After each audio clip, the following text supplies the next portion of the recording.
Good evening, everyone. And thank you so much for joining us for this launching session of the Expert Insights that is delivered to you by Executive Education Hub at Central European University. We are very happy for everyone joining us. We have audience from all around the world, as I can see. And this is really exciting for our first session. Today's session is focusing on empathy and leadership, and more specifically on how to make impact and drive change. And it will be led by our wonderful speaker, Stephanie Wright. Before we begin our session, let's just go over some housekeeping items, just so that you know how you can participate in this session.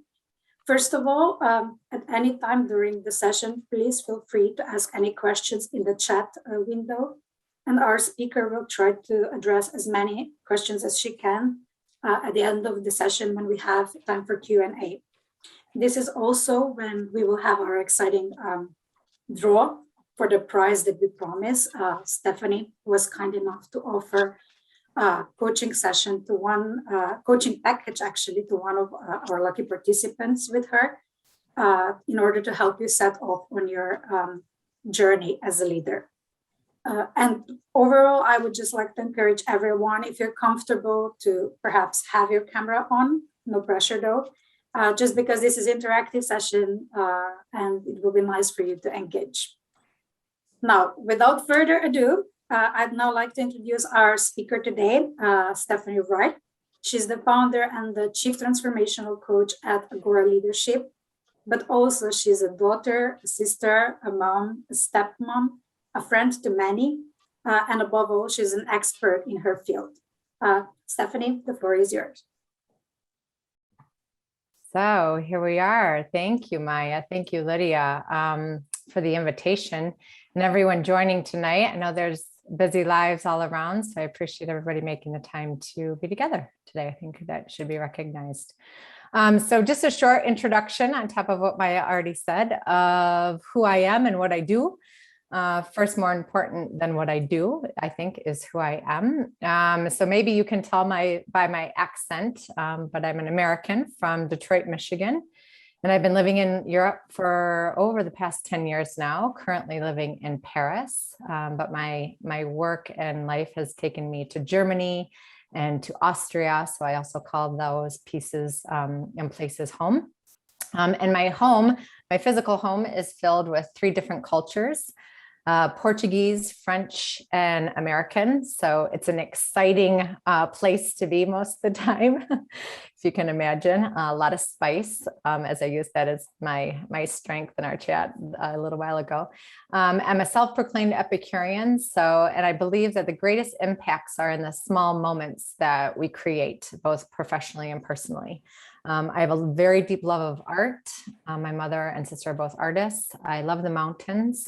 I love to scuba dive and skydive, so I'm a little bit of an adrenaline seeker, and I also love to entertain. And now for what I do, I'm the founder of Agora Leadership, as Maya mentioned, which focuses on designing and implementing mindful transformation of people and processes and the overall total organizations to really create a resilient and positive business culture.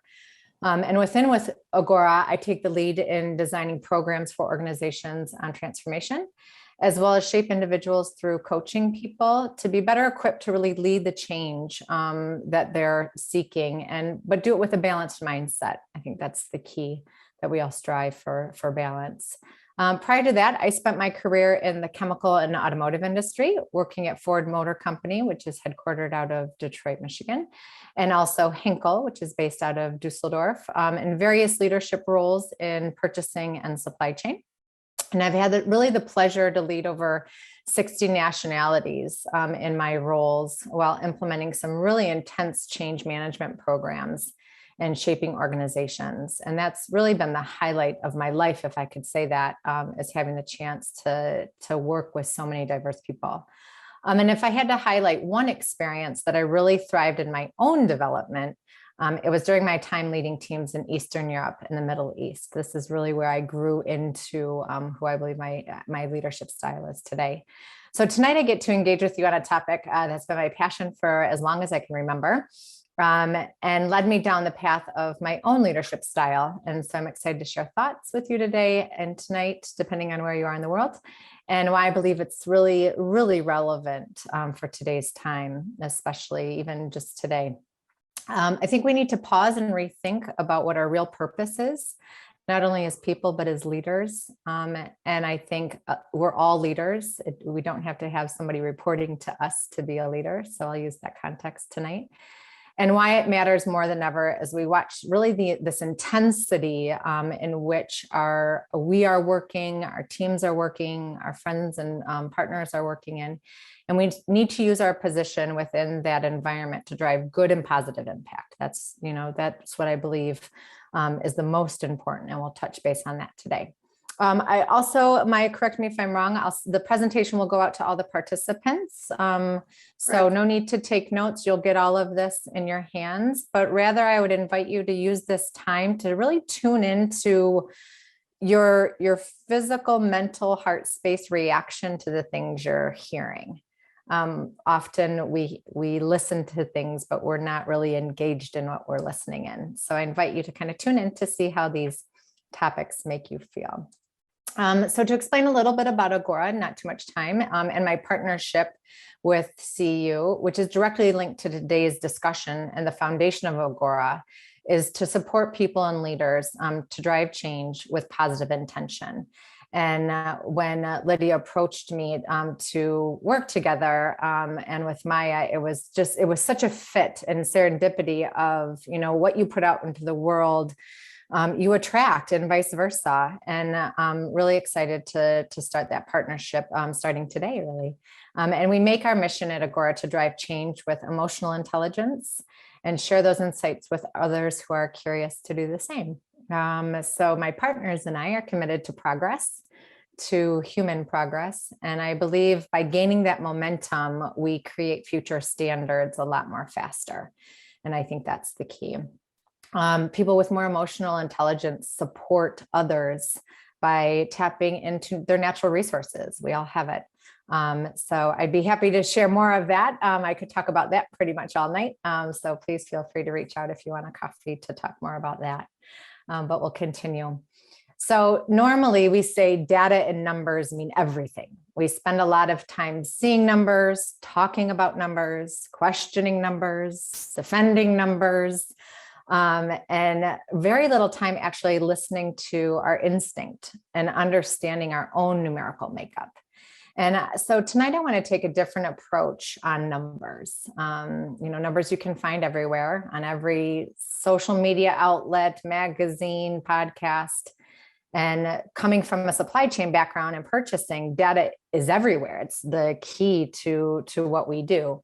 But sometimes we need to also question what those numbers are and what to believe and what not to believe.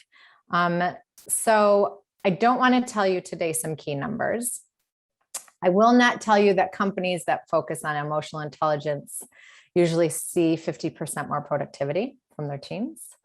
Or that organizations that invest in their people see 76 higher engagement in leading with creativity and innovation. I don't want to discuss that there's 40% less burnout rate when you focus on employee well-being, which usually comes from an empathetic leadership style and those decisions. And I promise I won't mention that organizations that focus on diversity of thought in their leadership normally see a 15% higher profitability long-term. They have a diverse teams and leadership teams. But instead tonight, I want you to unlearn that mantra that we've been taught that if there's no numbers, there's no truth. I know I heard that a lot in my career over the last 25 years. And instead, I want you to come with the mindset that if one number counted, one person counted, what could that look like? And here I want to share one story with a short story on how I approach that this approach proved successful for me in my career so far. I was given a task in one of my positions to develop an organization that was purely operational thinking. And it was to transform them to a really agile, strategic thinking team, where the customer was at the center. So pretty important in terms of necessary positive outcome. And in this new position, I really insisted to the management team that I was working for, that the approach to the strategy had to be about people engaging first. There was nothing on top of that. And my target was to develop a strategy encompassing organizational and digital and operational all together in synergy. And we already knew why we were changing. It was inevitable, but the focus was not just on what we were doing, but how we were going to do it in order to make sure that it shifted the culture into a positive light and that people were excited for change, which normally people go, running from it. And we started with a very demotivated team. It was over 350 people that had just gone through a very painful process of communication and lack of engagement and lack of leadership insight that really caused a lot of confusion and discourse and honestly, a lot of motivation to show up to work and serve the customer. So the first step was to deepen my understanding. And I knew if I wanted to build an agile team, that was really shaped with positivity, I had to build it a part of this digital future that I needed to fix the mindset. So it was about listening. It was about a lot of dialogue on all levels. It was questioning my perspective and other people's perspective. So really this duality of back and forth. And also for getting a feel for who were my influencers, who were my allies to help change the perception of change. We created our own identity. We marketed that identity internally to build confidence for the people.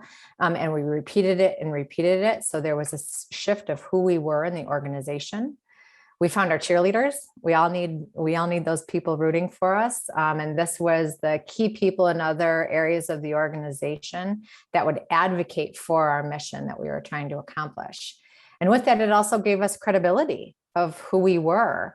And that would help us later when we needed to convince and influence the teams around us to change. And we allowed time for those who were involved to really digest what was happening. I think so many times change comes and, all of a sudden it's a year later and nobody even knows what the change was because we don't allow time to digest. But we did ask everyone to make a commitment, whether they were in the boat or out of the boat. So they had a choice. And that dialogue and activity led to the teams feeling really safe and being able to share because they weren't being judged because it was their choice to be there. Now, once we had a good handle on it and we started to see the openness, we built on the energy to include every level in the organization. And in the brainstorming, we asked, how can we enhance the customer experience, which was really the goal. And the first thing we had to introduce was the digital opportunity. So all these digital things that were coming.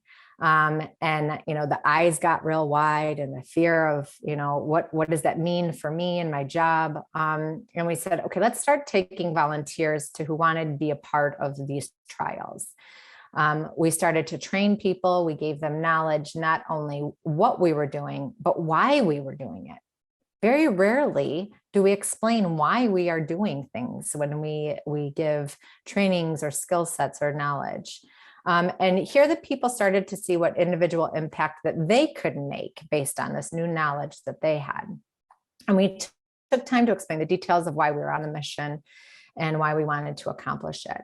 And how we wanted to accomplish it. So transparency was a big thing for me during this engagement. So I wanted to engage in the team in experiencing it for themselves, what it was like to build together the ways and tackle the hard topics, which really helped them stretch into their own potential and creativity because they were volunteering to be a part of. And the results were really incredible because the ideas were being generated by the people that would be in the end responsible for the work and the transition and the longevity much after I was gone. And that's the legacy we talk about a lot as leaders. And we addressed elephants in the room, the hard topics, especially like I mentioned the first thing when I saw the fear of people, when I said the word digital, I said, who here is afraid to lose their job? And half the team raised their hand. And, this was the first discussion I wanted to have and to be honest about it. So it was out there. And, this is where also how you say things as a leader just is as important as what you say. And from here, the organization knew that even though things were uncertain, there was an open form of communication that together, no idea was too crazy. And we could work together to design what we needed to design to have a positive outcome for us and for our customers. So as we moved through the stages of transformation, one local manager had come up to me with an idea that she had collaborated with her other managers and it completely changed the structure of how we were designed. This design of organization had been in the company for decades, and they were completely blowing it out of the water. And I looked at her and I said, why not? And she said, are you sure? And I said, are you sure? And we went forward, and it became the global footprint across the globe for all of the organizations that had this function within it. So this is just a brief example where the goal to become this different type of organization, it was really in the engagement and commitment of the people that made it successful.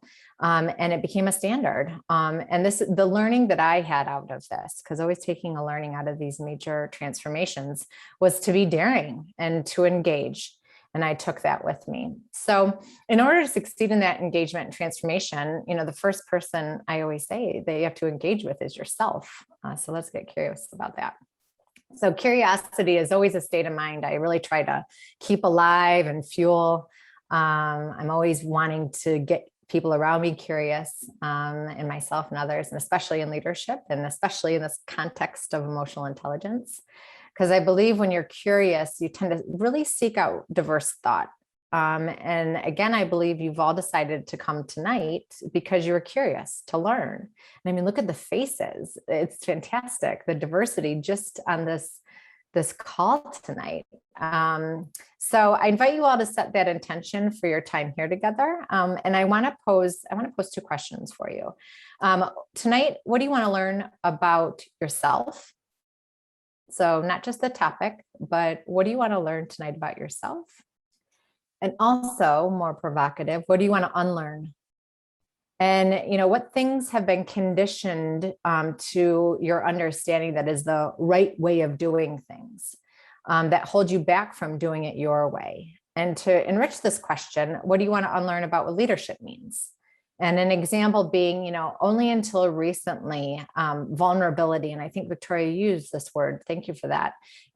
Only until recently, vulnerability was encouraged in leadership because we were always told leaders don't show emotion. I don't know, in the 25 years that I grew up, you never show emotions to your team. And another example is, don't get too close, keep that line, make sure there's no crossing the line. And the future of leadership will require us to unlearn those mantras that we've heard for so long to be successful. So again, if you have a piece of paper in front of you, just write down your first thoughts. I will come back to it. And what do you want to learn about yourself tonight? And what do you want to unlearn about what leadership means? And as you do that, I want to share some thoughts on what I learned and unlearned and learned again and still unlearning about empathy and leadership, and how I believe it's really one skill that every human being has the ability to master, even children. And to master it, the skill really starts with gaining knowledge. And when I reflect on leaders who inspired me, or who helped shape my own leadership style, and who I go to today, there's 2 common attributes that stay consistent. And it's leadership that I really hold in highest regards, and I try to strive to, is leaders who have wisdom and leaders who have compassion. And it's backed by even studies. Of course, this is the hot topic of the year. 86%. There is a satisfaction rate of 86% in organizations if their leaders are wise and compassionate. 86% satisfaction rate. And again, great and easy to understand. But how did they get there? So in my quest, I broke it down one layer at a time. So first, this wisdom piece. What is wisdom? It's this word we love and we smile when we hear it. And through a lot of discussions with my friends and colleagues, I came up with, this belief that wisdom is like this magic dust that allows us to deal with life the best possible way. We don't really know where it comes from, but it's there and we tap into it. And it also helps us achieve the best results for us and the people around us. And I think it gives us the ability to really adapt and change our priorities for the good and not be overwhelmed by those changes. And it can grow and it can change and it can mature, just like, the image of the oak tree that you see. And it's different than knowledge. Wisdom is different than knowledge, or the brain piece, because wisdom, I believe, includes this perspective and judgment that really taps into the heart space. So I believe wisdom comes from experience. That's why I welcome all good and challenging parts of life. If you don't face it, you never go through it and grow. I think experience comes from taking risks. Another lesson in my life, I say yes a lot. This notion of why not? Let's try it. And jumping into being uncomfortable. Again, it's where I think you gain your strength. Taking risks comes from confidence. So, to take a risk, you have to have a little bit of confidence. And I've never experienced or seen anyone gain confidence by not challenging themselves, ever. And then from there, confidence comes self-discovery. And this process of gaining insights on yourself, helps you sit in your space stronger. And sometimes, again, maybe you can even do it now. Ask yourself if self-discovery excites you or scares you. And are you willing to take the risk to see what comes out? And finally, with self-discovery comes tapping into this curiosity of self-awareness and self-reflection. So I knew if I wanted to be a leader who was wise and compassionate, at least I had a starting point. And this is where my love for emotional intelligence was born 20 years ago. Now, I'm sure most of you have seen something like this, so I'll spend less than a minute on, what is the basis of emotional intelligence for those of you that might not be aware. It's been in the a public concept since 2001, so 20 years already. There's plenty of books and articles and podcasts. I'll share my go-to list at the end, so you guys will have that. But this is, it's really about what you know and what you do. And it breaks it down into self and other. So if quickly we start up in the upper left corner, what you know about yourself lies in your self-awareness. So knowing your emotions, not just hearing and saying, oh, I'm angry, but really knowing where it's coming from. This notion on our way to wisdom of becoming really self-aware and welcoming it and not being afraid of it. A lot of times we're afraid of, I don't think there's positive or negative emotions. I think they're all there and we shouldn't be afraid to understand what's going on underneath. And then just underneath that box is self-reflection. And this is about what you do with the awareness. So this is the action part and managing your emotions. And I don't know about you, but for me, it's really hard sometimes when you're very stressed and your plate is full and you're being pulled in 1,000 directions. But this is where you can kind of reflect and tune into what's going on. And then the upper right is what you know about the environment and the people around you. This lies in social awareness, recognizing the emotions in others. This is where empathy is tied in. And then moving down to the lower right, it's what you do with that awareness. So how does that awareness show up in your day-to-day relationships? Again, pretty simple concepts. You say, sure, that's easy. Why doesn't everybody have high emotional intelligence? But again, it's this notion of practice and learning and moving forward. So if we take the assumption that we all believe it's important to develop, and in order to be the change drivers we so desperately need today, and we saw the example of this wise leader and our ability to be self-aware and action of self-reflection to the overall wisdom. Where do we start? And how can we be more self-aware? And how can we practice self-reflection? Being in self-awareness and reflection is a really vulnerable place to sit. And thankfully, this paradigm shift I see happening where vulnerability is really becoming encouraged rather than avoided. I don't think we're there yet, but it's just scratching at that we can talk about it. And there's so much to learn in a place of vulnerability. So much to learn. And a great exercise or a practice that you can simply ask yourself if you want to get into this place of vulnerability is ask yourself the question, what can't I be with? So what is the one emotion I just can't accept? It's very uncomfortable. I've done it myself.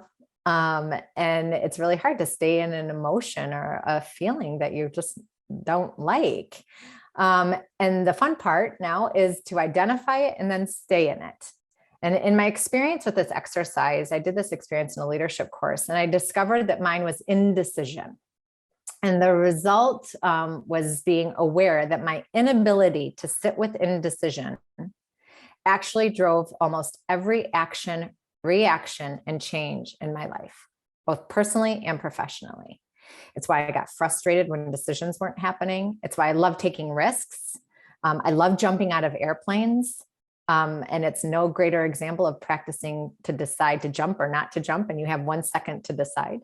And I also understood this is why I was successful at leading an environment like supply chain, where decisions needed to be taken 10 to 20 times a day, sometimes with very little information. So what? Well, now I was aware that indecision was this thing, but then I could gauge my reactions and decisions with more intention. So I knew it was the thing that lit my fire, and I could use my perspective and judgment to do the right thing with that. When you live and lead with more intention and purpose, all of these things, goals, objectives, the next decision we have to take gets more aligned. So my first tip of the night, if you want to try this, is if it feels uncomfortable, stay there and see what comes up. So, because oftentimes in self-awareness too, it's really hard sometimes to say, I want to be self-aware. Like I don't have time to do it. I often hear this in Smile. I work with one CEO here in Paris, and she said, I don't have time for this. Okay, well, let's talk about that. And normally it's that we don't know how to do it. It's not that we don't have time. It's just uncomfortable. And we don't realize how this practice is really part of the core that allows us to drive positive change. And if we don't understand ourselves, how are we going to understand others? And we often we're invited to, oftentimes I've only worked for very big companies, and we're invited to live the values of the company we work for. Memorize them, recite them, make sure you know them in an elevator conversation if you meet a senior management. And as I started working outside of large organizations and with leaders of other organizations, I realized people were able to recite the values of their organizations. But when I asked what their values were, and if the organization upheld their values, they looked at me like I was crazy. And they would say, Stephanie, what are you talking about? And I said, interesting that it's really important for you to know the company's values, but not be in tune to your own. And I think when your personal values are in harmony with the values of the organizations you work for, this is where that positive atmosphere and culture combine. So I believe there's a lot of untapped opportunity for growth in this area, especially when we search for answers to improve well-being and attractability, which in recent studies is now on the agendas of about 75% of the CEOs worldwide. I think it should be 100, but that's a whole nother hour of discussion. So knowledge is good, but our action out of that knowledge is better. And the action is what ignites the change, especially in all of us. So I challenge all of you to practice the skill this weekend. I'm a coach, so I give challenges. And one question, 5 minutes, take your coffee, go outside and put your face up into the sunshine or the snow, and pick one of these questions that I'm going to pose out there and just see what comes up and see what's present.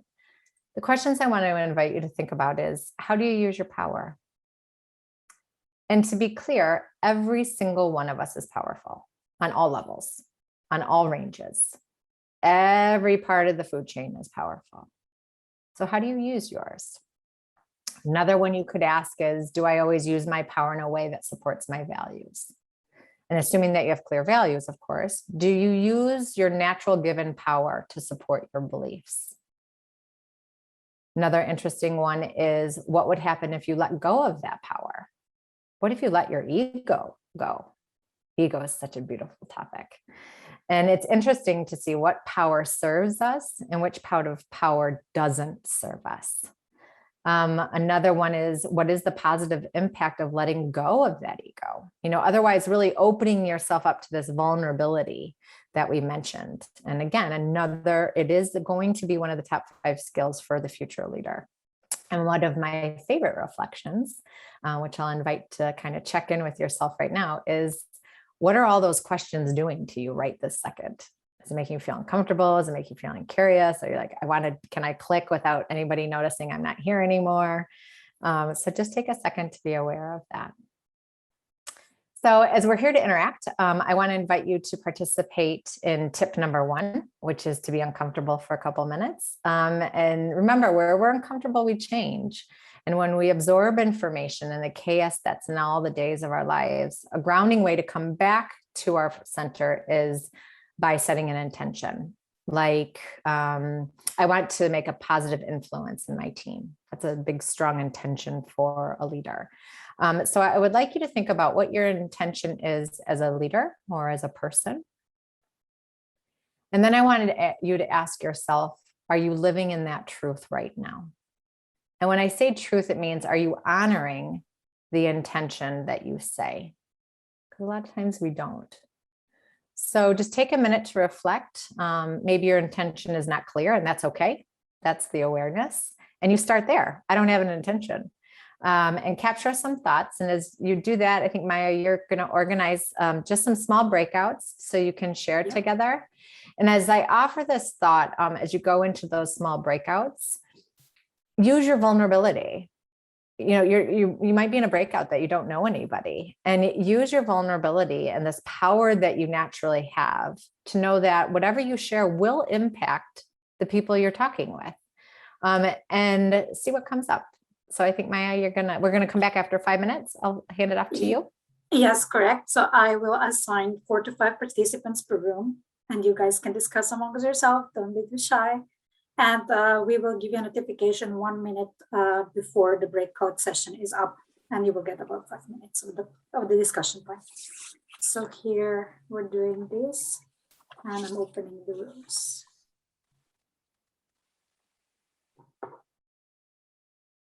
Okay, I think majority has joined back. We are missing another 7 people, or 6, but they should be joining soon. Yeah, I think we're good to go. So welcome back. A little discussion and vulnerability, hopefully, in all those rooms. So we'll start again, and just for time, we'll keep going because we have some more reflections coming up. So I believe that all this change must start with yourself. So it's important to really kind of ground in the learning. What did you take away from a couple, just a couple of minutes? What knowledge gain, what action that you might take out of that? Because I really believe learning and action cannot be broken apart. It's a really dynamic partnership that we need to own. And when sharing your own reflection, it transitioned into the impacts that it has on others. And this leads us to focus on the next critical piece. Let's see, technical difficulties, sorry about that. There are words in the area of emotional intelligence that often get confused. There's this notion of, sympathy, empathy, and compassion. And to remind you that compassion, along with that wisdom, is really what reflect change drivers. And effective positive leadership is really built on that. And as the image we saw earlier of the wisdom growing like a tree, it's also clear that nothing can grow without care. And that's where the heart plays a role. And you hear a lot of time that emotional intelligence is about the brain and the heart. So let's break this down for a second. Sympathy is when you can understand what a person is feeling. So again, I understand you're frustrated because I've been frustrated before too, right? So you can understand what the person is feeling and you leave it at that. Empathy is when you feel what the person is feeling. And this is where some people get confused. An example could be, my heart is full seeing you excited. because you see someone excited and you feel what they're feeling. And it's tapping into what it must feel like to be them. You not sharing the emotion, but what it's like to be them. And then compassion is when you're willing to, relieve that, or what that necessary need is. An example of this would be if you're in a leadership position and you say, I see the lack of diverse thought on a team, which is compromising some people to share. That you see some people in the room not wanting to share because there might be a minority in that room. And as a leader, I'm going to advocate for diverse hirings from now on. I'm going to make sure that every room encompasses a diverse group of people. This is the compassion leadership. This is noting and understanding the feelings that are happening around, and then taking an action to change that. So compassion is really this action of empathy. And without action, there's no progress. And our action is what's critical. So once you gain ground on knowing your own self, and the second part of making a positive impact, your leadership can flow more naturally. So when you become skilled at that recognition of your own emotion, and you gain knowledge on how to recognize the emotions of others, you tap into the next set of skills within emotional intelligence. So again, we see the visual, and we know of what we know and what we do, and we covered self. And now we focus on the people around us. And as a leader, it's really, as a person, I use leader and person synonymously. I think it's one and the same. It is extremely important to build relationships based on safety and trust. And this is really the feeding ground for innovation and creativity, for resilience. I know a lot of us are looking, how do we become more resilient? How do we create teams that are more resilient? And I really believe it's focusing on safety and trust of that environment that you're in. So developing a stronger skill set to handle those relationships is really about proper perspective and good judgment. And it's the fundamental for the success of the whole. So where to start gaining ground in empathetic behaviors and that action that surrounds that, right? So first place to start is what's going on around you. Look up. Look up around you. I was on the metro the other day in Paris, and every single person was looking down, and you can imagine at what. I don't know if you can see, it's my phone. it's disappearing. But the social awareness is the only way that empathy forms.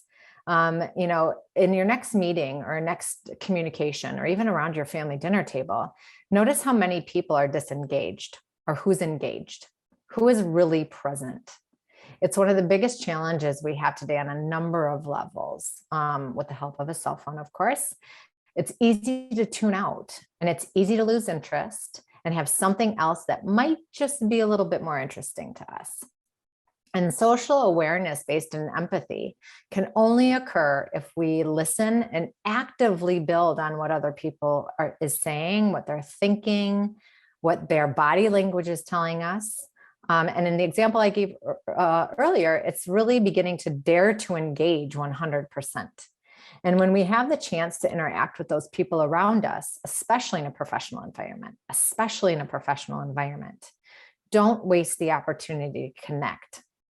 Just because you want to check social media or your latest stock, or see how many emails you have, or who said what about topic number 457 on my list to do. And you disengage. And every time we disengage, we reduce the effectiveness of our leadership. And we dilute the chance to get information that can help us shape how we engage and how to make that impact greater. And by engaging, we set the tone for the relationship and really silently whisper, you matter, you're important. I mean, can you imagine if that was the message our teams and people around us were getting? And that example, is as easy as just putting down your phone. When you're in a meeting or talking to somebody, put your phone away. Don't flip it over, put it away. There's a great YouTube by Simon Sinek about this. And, I tried this some years ago for 6 months. I started reflecting, in my meetings, I said, I'm going to put my phone away, and anybody who comes in my office, I'm going to ask them to put their phone away. And afterwards, I reflected to see how effective was that discussion. Was there more creativity? Was there more actionable takeaways?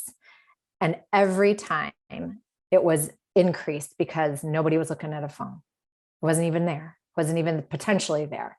So another tip is to engage and to really mean it.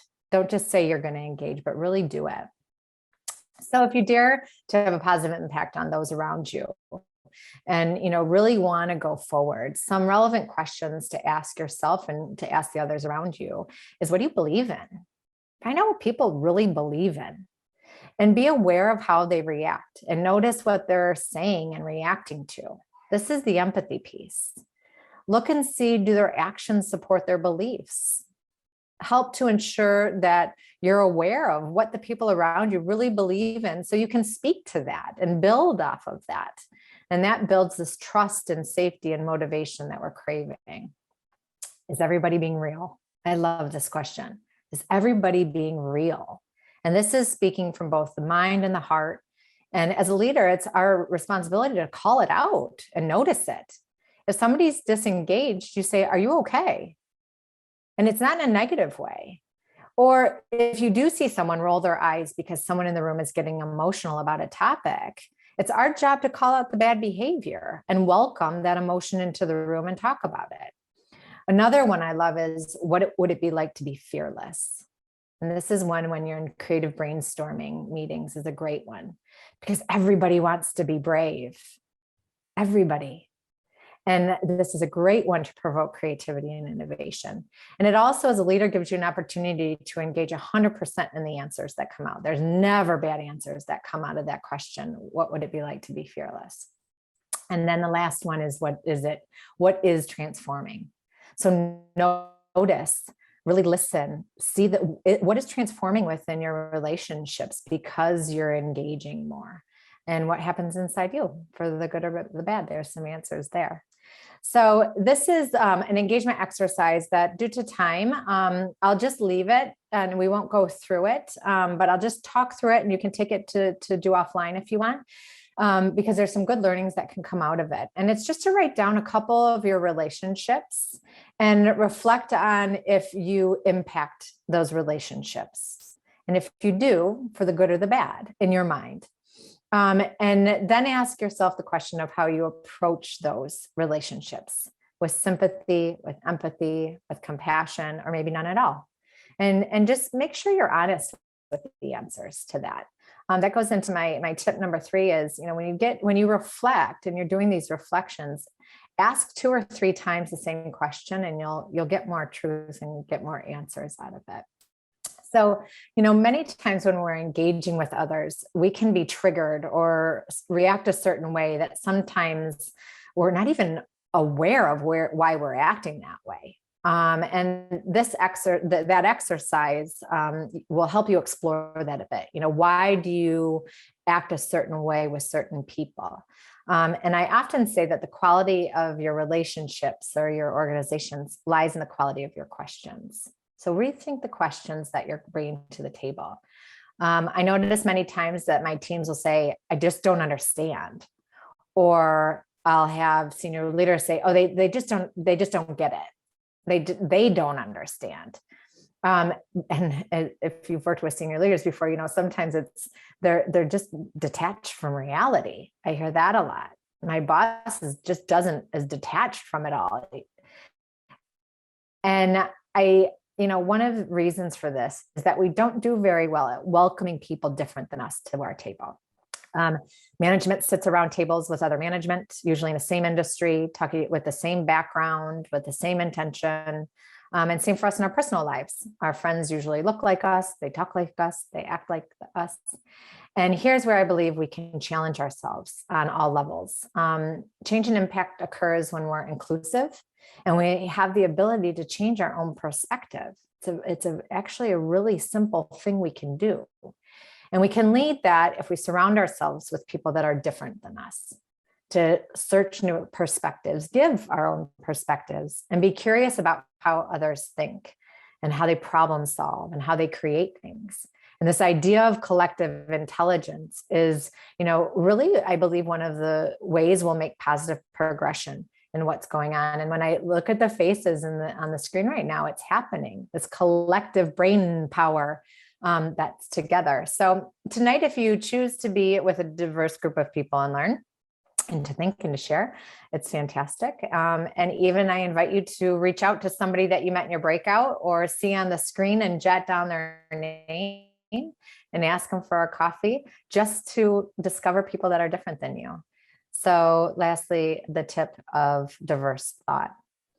And now by practicing this element of diversity, it was really important to me, even when I was young. And 20 years ago, when I started diving into emotional intelligence, the word that surrounded empathy were kind and caring and love and sensitivity, feminine, I still love, emotional, warmth. And these soft skills were used to describe emotional intelligence and empathy.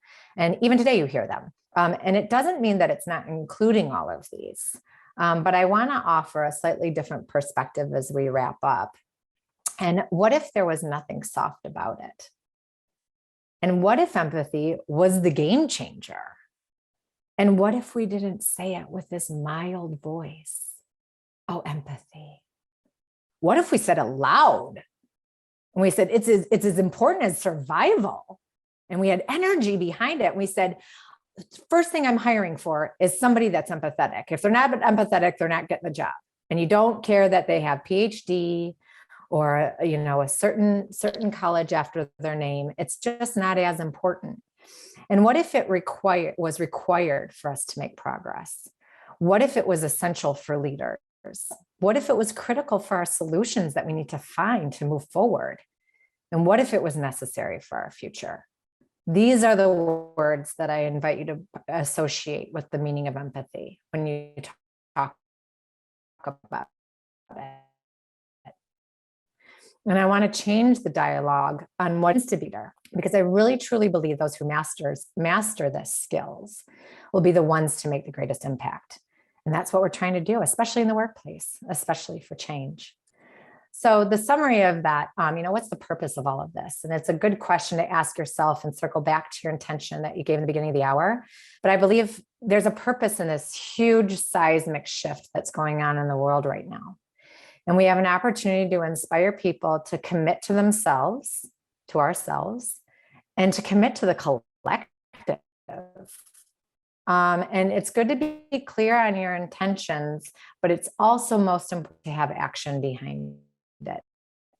And I think this is what we're meant to do, came into it. And if the discussion makes you uncomfortable today, excellent. I'm excited about it. If you're excited and energized even a little bit, that's excellent. If you heard something today that sparked your curiosity to really venture off this path of what's normal and lead from a space like we've discussed, then I have fulfilled my intention for tonight. And just the tips of tuning into your relationships and understanding your ripple effect, ask powerful questions and get curious, engage, and then do it all over again. And find the different thinkers, please. Utilize the intelligence of the whole. We can focus on creating relationships beyond those that are familiar.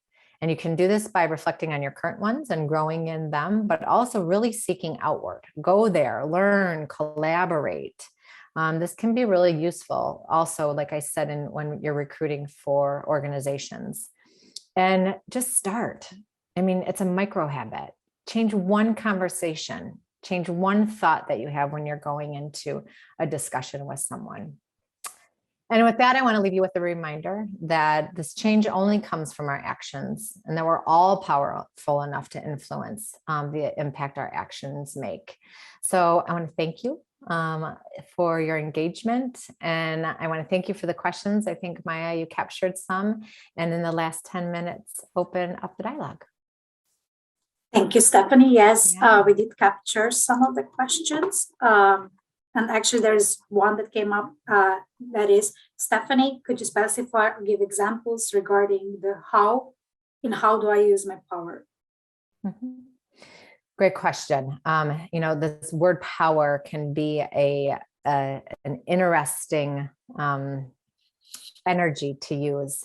And, how you want to step into your power is first believing in yourself and your confidence of it. That power can be calling something out that you don't think is supporting a positive culture. that power can be the power of silence, right? Just being the silent one in the room, soaking it all in. Normally, the quiet one in the room is who makes everybody nervous. In negotiations, the quiet one was usually the decision maker. That's powerful. So it's really understanding, what do you want to do with it? And all the elements that power can be useful for, but then also checking yourself to make sure that you don't abuse it. I think we sometimes tend to abuse our power. I mean, I have 5-year-old twins, and every day I'm dialing back my power to not abuse it, to let them be and let them learn and let them gain knowledge. So that's something I work on a daily basis. Hopefully that helped. I think Andrea asked that question. Great, thank you. If there is no more questions, I will continue with taking us to where we're meant to be, where we promised you at the end that we will do our. But there is one more question. Yeah.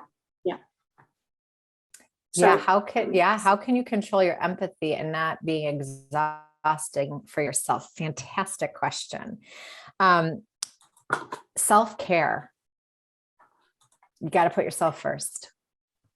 You can get burned out by empathy if you do too much without the balance. And that's why I really highlight in all discussions is that the you is first.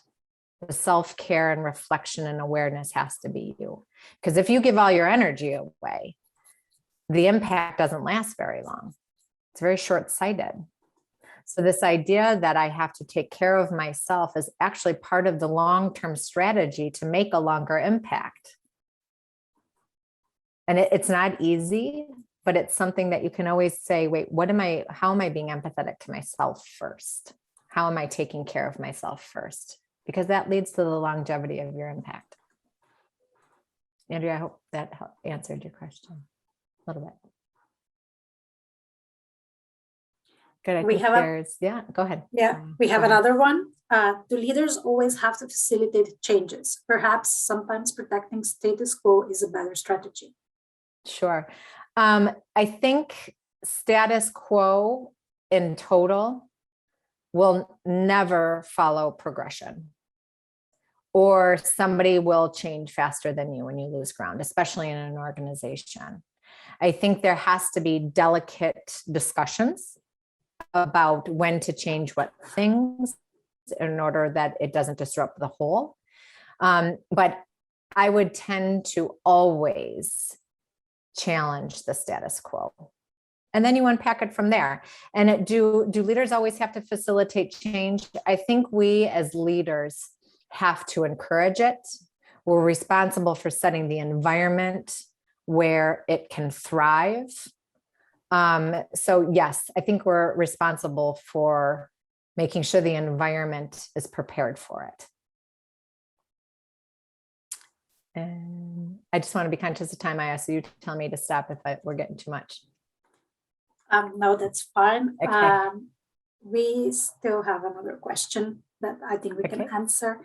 I need practice to be able to ask better and higher quality questions. Sometimes I freeze in meetings. Any tips? Breathe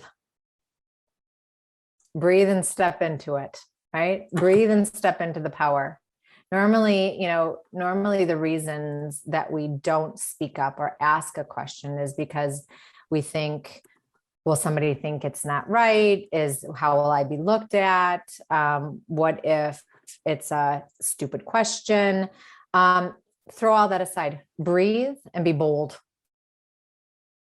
That would be my simple answer. Perfect. Did we miss anyone? I think Celia had one. Do you agree that if you exchange empathy more or less equally, the balance will protect both parties from burnout? I think so. I think that's why we want to teach, that's why this is a ripple effect. That's why we're sitting here today. That's why I love that universities are taking this on. Tap into social emotional learning. Go out on Google. They're teaching it in schools. Young kids are being taught this. And I think that if you have a society where empathy is met in the middle, right? And it's a beautiful dance. I think that the ability to move faster, stronger, better will occur. Any other questions? Great questions. Thanks everybody for engaging.